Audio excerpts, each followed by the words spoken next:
আমার নাম মোহাম্মদ হামিদুল ইসলাম, পিতা আব্দুর রশিদ, বাড়ি আমার সাতখামার। আমি দীর্ঘদিন ধরে গোলাপগঞ্জে ব্যবসা করি।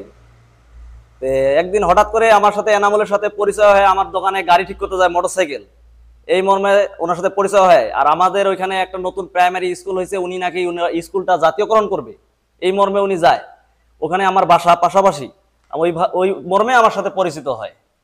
তারপরে আমার সাথে কথা হয়, উনি নাকি বিভিন্ন জায়গায় চাকরি বাকরি দেয়, আবার অন্য বিভিন্ন সচিবের পরিচয় দেয়, বিভিন্ন রকম আবার কার্ড তৈরি করছে। করার পরে আমার কাছে প্রলোভন দেখায়, আমার ছোট ভাইয়ের চাকরি দেওয়ার কথা বলে আমার কাছে 11 লক্ষ টাকা নেয়। চাকরি দেওয়ার কথা ছিল বসাগজ উপজেলায় টেকনিক্যাল স্কুল অ্যান্ড কলেজে ল্যাব অ্যাটেন্ডেন্স চাকরি দেওয়ার কথা ছিল। এই মর্ম করে আমার কাছে 11 লক্ষ টাকা নেয়। এমনকি আমার কাছে উনি একটা স্টাম্পও নেয়। স্টাম্প নেওয়ার পরে বাকি টাকা পরিশোধ দেওয়ার কথা ছিল 15 লক্ষ টাকা টোটাল। তার ভিতর আমার চাকরিটা হয়নি। আমি দীর্ঘদিন ধরে উনাকে খুঁজে বেড়াচ্ছি, উনাকে খুঁজে পাই না। পরবর্তীতে উনার বাসায় একদিন গেলে উনি আমাকে ওই স্টাম্পের ভয় ভীতি দেখায় মামলা দেওয়ার জন্য।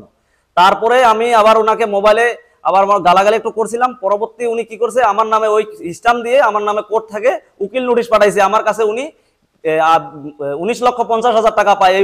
তার আমার কাছে ডকুমেন্টস আছে, এই যে দেখেন ডকুমেন্টস আছে। তারপরে আমি উকিল নোটিশের জবাব দেই, জবাব দেওয়ার পরে 5-7 মাস ধরে আর কোনো উকিল নোটিশ দেয়নি। এই মর্মক এখন আমি টাকাটার জন্য দীর্ঘদিন ধরে ঘুরতেছি। এখন আমার হামলা দেওয়ার জন্য বিভিন্ন রকম ভয়ভীতি দেখাচ্ছে। আমি এই টাকার জন্য ওনার কাছে বারবার গেছি, উনি আমাকে টাকা দেয় না। আবার টাও নিয়ে বাইর হয়, লোকজন নিয়ে গেলে টাকা দিতে চায় না। আবার এখানে যদি বেশি একটু দেখে তখন ঢাকা চলে যায়, আর আসে না 3 মাসও। উনি এনামুল আমার সাথে পরিচয়, আমার দোকান রিংকোড নিতে গেছিল। রিংকোড নেওয়ার পরে যাওয়ার পরে ওনার সাথে আমার পরিচয় হয়েছিল। পরিচয় হওয়ার পরে তারপরে ইদারিং উনি কিন্তু যায় কিন্তু আমাদের দোকানে, সেই 2-3 বছর আগে থাকে ওর সাথে পরিচয়। তারপরে আমার কাছে এই ভুয়া ডকুমেন্ট দেখার পরে আমাকে পিওর পোস্টে চাকরি দেওয়ার জন্য আমাকে উনি করছিল। আমার কাছে টাকা নিল উনি 6 লাখ টাকা অফার হইলো, 6 লাখ টাকা নিল। সে 3-3.5 বছর হলো। হ্যাঁ, নিয়োগপত্র আছে আমার কাছে, ঠিক আছে, নিয়োগপত্র আছে। আমাকেও দিছিল, সব কিন্তু ভুয়া ডকুমেন্ট দিছিল আমার। নমস্কার, আমি চন্দন রায়, বিরল থানা। আমি এনামুলের সাথে পরিচিত হই এক লোকের মাধ্যমে। তারপরে উনি আমাকে বলে যে কমিউনিটি সুপারভাইজার পদে চাকরি দেওয়ার কথা যুব উন্নয়নে দিনাজপুর। সেক্ষেত্রে আমার কাছ থেকে 3,70,000 টাকা নেয় আমার কাছ থেকে। তার সাথে আমি যোগাযোগ করার চেষ্টা করি, উনি আমার ফোন পাইলে বন্ধ করে রাখে, যোগাযোগ করতে পারি না। প্রায় অনেক দিন ধরে, প্রায় 3 বছর ধরে আমি যোগাযোগ করতেছি, টাকা পাচ্ছি না। আমি অনেকটা প্রতারক বলা যায় আর কি। না, একটা ভুয়া নিয়োগপত্র আছে আমার কাছে, ডকুমেন্টস এখন শুধু এটা আছে আমার কাছে, আর চেক আছে, চেকটা এখন সাথে নেই। এনামুলের বাড়ি চাঁদপুর।